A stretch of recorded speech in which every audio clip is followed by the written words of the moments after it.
शनी देवा, पद्मकर शिरी ठेवा, आरती ओवाळी तो मनोभावे करुणी सेवा, जय जय श्री शनी देवा।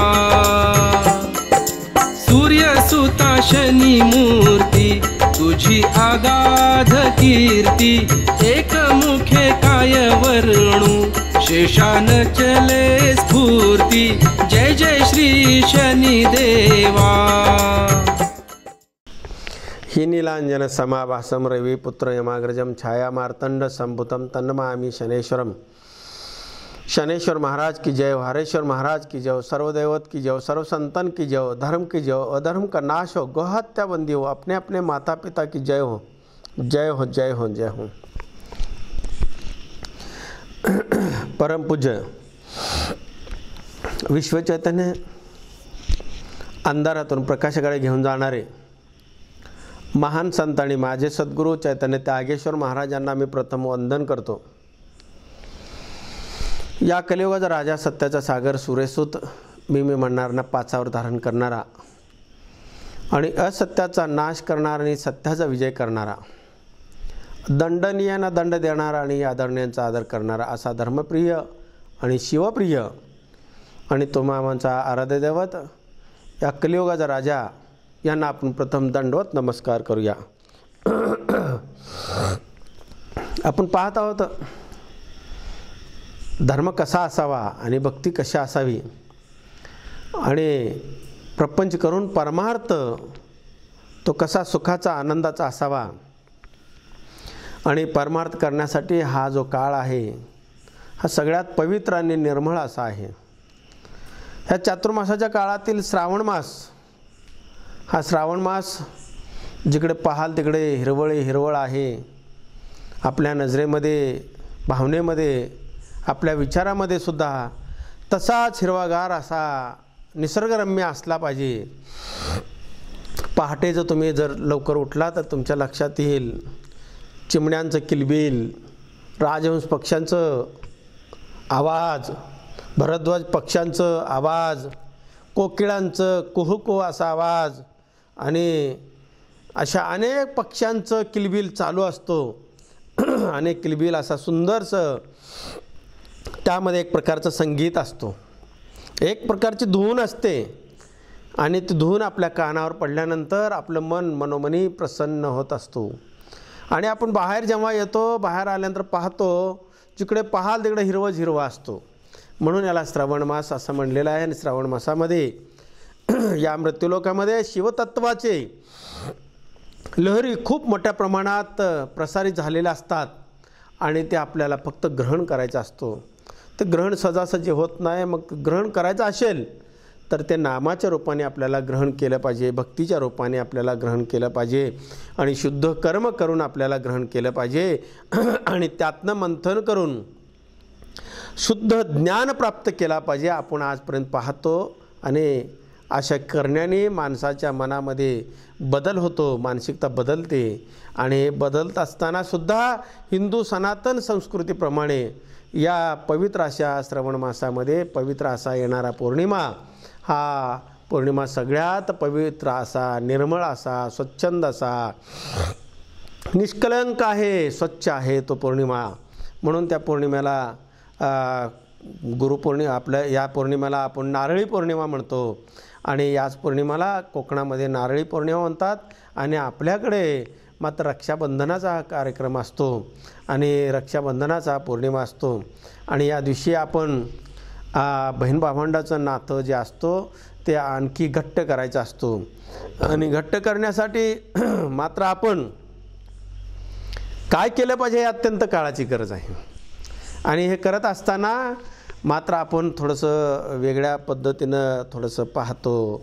कोकणामध्ये आपण पाहिला तर थोडंसं खूप पाऊस झालेला असतो या काळामध्ये आणि समुद्र खवळलेला असतो, नद्या सगळे तुटून भरून वाहत असतात, सध्या नद्या तुटून भरून वाहत असतात, नद्या खवळलेल्या असतात, नद्या समुद्राला जाऊन मिळतात आणि मिळत असताना समुद्राला कोकणातले लोक नारळ ओटी भरण्याचा कार्यक्रम करतात, ओटी भरतात आणि समुद्राला सांगतात आता शांत हो, कारण आमच्या पोटापाण्याचा प्रश्न आहे, तू शांत झाल्याशिवाय तुझ्यामध्ये आम्ही प्रवास करू शकत नाही आणि मासेमारीचा व्यवसाय करू शकत नाही. म्हणून त्या समुद्राला शांत करण्यासाठी ओटी भरतात, नारळ खण देतात आणि नारळ खण देऊन त्या देवाला सांगतात, देवा आता शांत हो. अशी एक प्रथा आहे. आणि या दिवशी पौर्णिमेच्या दिवशी नारळ आणि भात या दोन्हीचं एकत्र मिश्रण करून नारळ भात करतात आणि त्यामध्ये केसर टाकतात. केसर टाकण्याचा उद्देश हा असतो की पावसाळ्यामध्ये आपलं अग्निकुंड मंदावलेला असतो. अग्निकुंड मंदावल्यामुळं खाणं कमी होतं, मग पचनक्रिया कमी होते आणि भात पचायला चांगला असतो. आणि नारळ ओला नारळ असतो, ओला नारळ किसून त्यामध्ये घातलेला असतो, त्यामध्ये ऊर्जा देणारी एक प्रकारची शक्ती असते. केशरमध्ये सुद्धा एक प्रकारची आपल्या अग्निकुंडाला तेवत ठेवण्याचे एक सामर्थ्य असतं त्यामध्ये.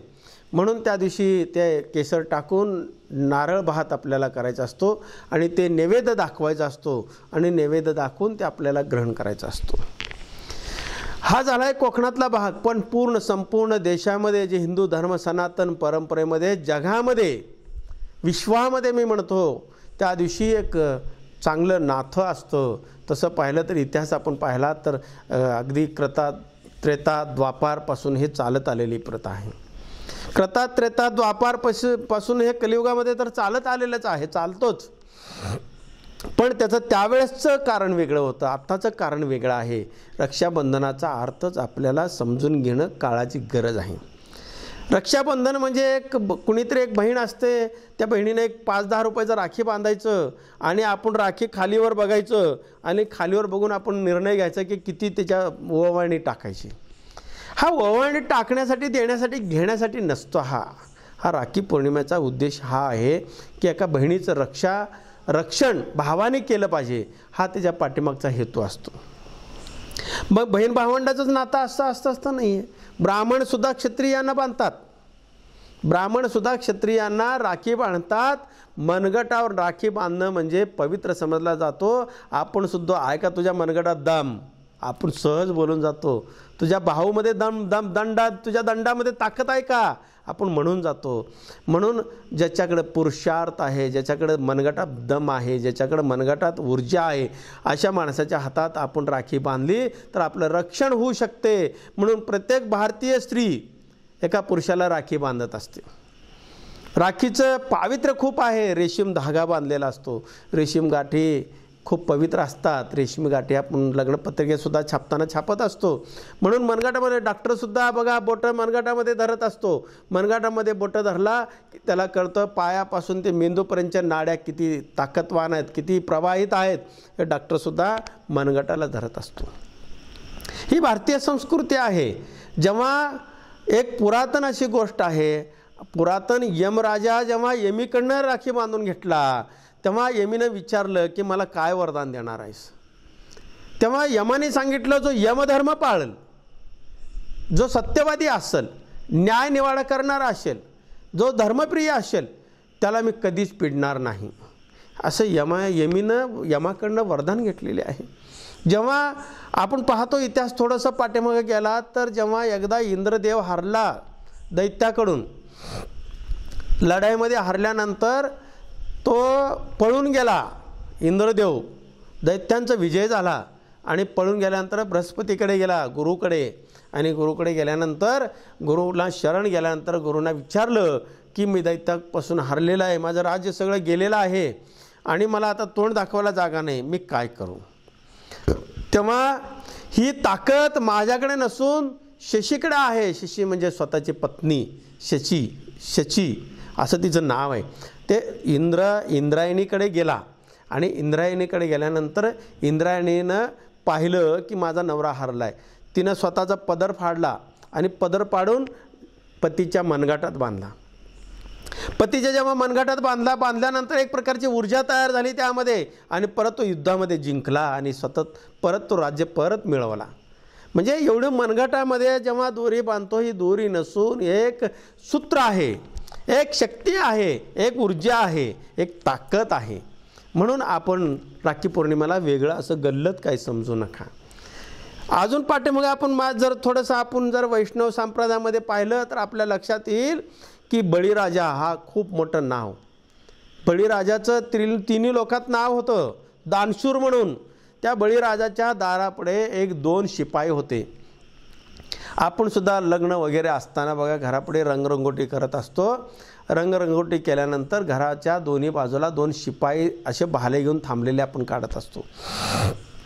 ते भाले घेऊन थांबलेले शिपाई म्हणजे कोण आहेत? साक्षात विष्णू देवता आहेत. विष्णू देवताचे प्रतीक आहेत. आणि जेव्हा तिन्ही राज्यावर बळीचं राज्य होतं तेव्हा विष्णूसुद्धा तिथे त्यांच्या दारामध्ये शिपाई म्हणून सेवा करायचे. महाविष्णू पण सेवा करायचे. एकदा असा प्रसंग आला की महालक्ष्मी तिथं आले आणि राखी पौर्णिमेचा तो दिवस होता आणि बळीराजाला त्यांनी राखी बांधला. आणि राखी बांधल्यानंतर बळीराजाने विचारलं की देवी आपण साक्षात महादेवी आहात, सगळ्याच्या अधिदैवत, सगळ्यांचे तुम्ही दाते आहात, अन्नदाते, तुम्हाला काय अपेक्षित आहे सांगा. तुम्ही ज्यावरती माझ्या मनगटामध्ये रेशीम धागा बांधलाय तो तुम्हाला हवं काय? तेव्हा महालक्ष्मीनं सांगितलं की मला वरदान द्यायचं असेल तर तुझ्या दारापुढे असलेले जे विजय 2 शिपाई आहेत ते विष्णू देवता आहेत आणि त्यांना तू मुक्त कर. बळीराजाने एका मिनिटात मुक्त करून टाकले. म्हणजे एवढं सामर्थ्य राखीमध्ये आहे. राखीमध्ये खूप मोठं सामर्थ्य आहे. याच्याही पलीकडे अजून एक इतिहास असा सांगतो की जेव्हा राजपूत, मेवाडचे राजपूत होते, राजपूत जेव्हा युद्धाला जायचे, युद्धाला जात असताना त्यांच्या हातावर त्यांच्या स्वतःच्या पत्नी असेल, मुलगी असेल, बहीण असेल राखी बांधायच्या. राखी म्हणजे रेशीम धागा बांधायच्या आणि ते विजय होऊन यायचे. म्हणजे एवढं सामर्थ्य त्यामध्ये आहे. मग आपण सुद्धा त्याचा शोध घेतला पाहिजे. या पूर्वी एक पुरू नावाचा राजा होता. एक छोटंसं राज्य होतं, त्याचं खूप मोठं राज्य नव्हतं पण छोटंसं राज्य होतं. पण इमान एतबारे अगदी म्हणजे एकदम तरबेज होते त्याचे सैनिक सगळे स्वतःचं राज्याचं रक्षण करण्यासाठी. एकदा योगायोगाने जो जग विजेता आपण ज्याला म्हणतो सिकंदर, तो सिकंदर जेव्हा निघाला तिकडनं सतलज नदीवरनं जेव्हा पाकिस्तान भारत हा एक होता अखंड, त्या भागातनं येत असताना त्या सतलज नदीच्या किनारे महिला कपडे देवत होते. महिला कपडे देवत होते. कपडे देवत असताना ह्या सिकंदर नावाच्या राजाची पत्नी महाराणी ते फिरायला गेली. फिरायला गेल्यानंतर तिथं ते कपडे देवता देवता राखी पौर्णिमेची चर्चा चालली होती. या भारतीय संस्कृती तिला माहीत नव्हतं. आणि इकडे सिकंदर राजाचे सगळे गुप्तहेर त्या पुरू राजावर कसे हल्ला करायचं, काय केलं, काय नियोजन करायचं ह्याच्यामध्ये गुंतलेले होते. गुंतलेला असताना त्या हेरांनी जाऊन सांगितलं सिकंदरांना की आपण पुरूच्या राज्यावर आपण राज्य म्हणजे त्याला हरवू शकत नाही किंवा त्याच्यावर आपण आक्रमण करू शकत नाही. एवढं बंदोबस्त आहे, एवढं चिकाटी त्या लोकांमध्ये आहे, एवढं सामर्थ्य आहे असं ते जेव्हा सिकंदराला सांगत असताना ही जेव्हा सिकंदराची महाराणी साहेब होत्या त्या ऐकत होत्या, त्या महलामध्ये ऐकत होत्या. आणि ऐकत असताना मग सिकंदर म्हणाला की याला काय केलं पाहिजे. याला एकच काम आहे. आता राखी पौर्णिमेचा दिवस आलेला आहे, पौर्णिमेचा दिवस आला आहे, त्या दिवशी भावाच्या हातावर मनगटावर जर बहिणीनं जर राखी बांधली तर त्याचं रक्षण त्याच्या पतीचं किंवा त्याच्या कुटुंबाचं रक्षण होत असतो. एवढंच त्या सिकंदराच्या पत्नीनं ऐकलं आणि इकडे पुरू राजाने दौंडी पिठवली आणि सांगितलं की राखी पौर्णिमेच्या दिवशी कुठल्याही जातीपंथाच्या महिलांना कोणी अडवू नका. ते गोरगरीब असेल, आंधळे असतील, पांगळे असतील, खुळे असतील, कसले असू द्या, प्रत्येक सर्व माता भगिनींना माझ्याकडे पाठवा माझ्या हातावर राखी बांधण्यासाठी असं फरमान सोडल्यामुळं ती बरोबर नेमका ऐकले. आणि हेराने जाऊन सांगितलं सिकंदराच्या पत्नीला आणि सिकंदराच्या पत्नीला सांगितल्यानंतर सिकंदराची पत्नीसुद्धा त्या माता भगिनीमध्ये आतमध्ये मिसळली आणि त्या पुरू राजापर्यंत जाऊन पोचली. पुरू राजापर्यंत जाऊन पोचल्यानंतर तर पुरू राजांचे आता सैनिक पाहत होते, हे एक परदेशी महिला दिसते, वेगळंच विचित्र चेहरा आहे, विचित्र सगळं ठेवण आहे, पण आपण काहीच करू शकत नाही. राजांचं फरमान आहे की असा फरमान आहे की आपण काहीच करू शकत नाही. मग म्हटल्यानंतर ते माता गेल्यानंतर राजे ओळखले हे कोणीतरी वेगळीच व्यक्ती आहे. तर ते हात पुढे केलं आणि राखी मनगटावर त्यांनी राखी बांधलं त्या सिकंदराच्या पत्नीनं, महाराणी साहेबानं. आणि बांधल्यानंतर तिनं विचारलं, त्या राजाने विचारलं तिला की तुला हवं काय. तेव्हा ती सांगितली आता युद्ध होणार आहे मी सिकंदराची पत्नी आहे, सिकंदर बादशाची, आणि आता युद्ध होणार आहे. युद्धामध्ये कुणाचं जय पराजय होईल मला माहीत नाही, पण एक संस्कृती हिंदू धर्मामध्ये आहे की ज्याच्या हातात आपण मनगटात बांधतो तो भाऊ असतो, आणि तो भाऊ बहिणीचं रक्षण करायचं असतं. बहिणीचं रक्षण करायचं असतं म्हणजे बहिणीचं कुंकू पुसायचं नसतो. असं सांगितल्यानंतर राजा एक क्षणभर विचार केला आणि त्याने शब्द दिला, नाही कुंकू पुसणार. शब्द दिला त्यांनी. शब्द दिल्याप्रमाणे हे सिकंदराची पत्नी गेल्या आणि योगायोगाने युद्धाला सुरुवात झाला. आणि युद्धाला सुरुवात झाल्यानंतर मोठा घनघोर युद्ध झाला. पण पूर्व राजाच्या एका हत्तीनं सिकंदराच्या रथाला धक्का दिला, जोरात ढोस दिला, आणि त्या जोरात ढोस दिल्यामुळं घोडे एकीकडं, रथाचे चाक एकीकडं, आणि सिकंदर राजा एकीकडं. सिकंदर राजा खाली पडल्यानंतर जसा खाली पडला तसा पूर्व राजा गेला आणि त्याच्या छातीवर पाय ठेवला, आणि छातीवर पाय ठेवल्यानंतर तलवार उपसली आणि तलवार मानेला लावली. एक क्षणामध्ये मुडकं बाहेर पडलं असतं बाजूला, धडा वेगळा झाला असता. पण धडा वेगळा त्यांनी नाही केलं. तो क्षण आठवला, तो दिलेला शब्द त्यांनी आठवला, आणि तसाच तो तलवार त्या मानेला लावलेला तसाच घेऊन थांबला. तेवढ्यामध्ये इतक्या वेळेमध्ये एक 5 सेकंद असेल, 10 सेकंद असेल, इतक्या वेळेमध्ये तिथं कोणी नसताना सुद्धा एका मिनिटात तो मुंडकं उडवू शकला असता. एवढं पूर्व राजाकडे सामर्थ्य होतं. पण पूर्व राजा धरून थांबल्यामुळे सिकंदराचे सैनिक आले आणि त्या पूर्व राजांना बंदिस्त केलं. आणि पूर्व राजानं त्यांच्या सिकंदराच्या दरबारात नेलं आणि सिकंदराने विचारलं की पूर्व राजा, तुला कुठल्या मानाने सन्मान करू, मी कुठल्या पद्धतीने सन्मान करू. तेव्हा पूर्व राजाने सांगितलं, एक राजा दुसऱ्या राजाचा जसा सन्मान करतो, कैदी जरी असला तर तो राजकैदी असतो, तर त्या सन्मान त्या पद्धतीनं कर, असं सिकंदराला सांगितल्यानंतर पूर्व राजांची त्यांनी शेजारी खुर्ची ठेवून आसन लावून त्यांची व्यवस्था केली. आणि त्यांनी विचारलं दरबारामध्ये विचारलं की पूर्व राजा, तू म्हणलं माझं मुंडकं उडवायला एक क्षण नाही लागला असता, तू मुंडकं नाही उडवलास, तो असं तलवार लावून माझ्या मुंडक्याला तलवार लावून तू माझ्या उभं राहिलास, तू छातीवर पाय ठेवून तू का उभं राहिलास. तर पूर्व राजाने उत्तर नाही दिलं. ते शांत बसले. पण त्या सिकंदराची पत्नी त्या ठिकाणी आली आणि त्या महाराणी साहेबांनी सांगितलं की भारतीय संस्कृती एवढी महान आहे, तिची कल्पना आपण करू शकत नाही.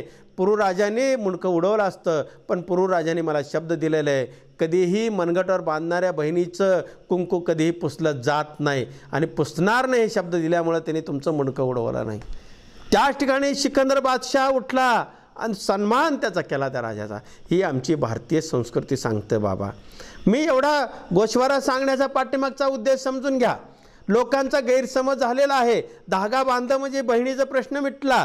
अरे बाबांनो, बहीण हिस्सा मागते आणि बहिणीला आपल्याला काहीतरी द्यावं लागतं, संरक्षणाची बाजू, म्हणून आपण बहिणीला सुद्धा बोलवत नाही. हल्ली एवढी हे झालेली आहे, बहिणींना आपण सहज फसवत असतो. मी तर म्हणतो, हा जर भ्रष्टाचार थांबवायचा असेल, हा जर सगळं या कलियुगातील बचपतपुरी थांबवायचा असेल, तर कोण लेखणी करत असेल तर लेखणीला सुद्धा तुम्ही बांधू शकताय.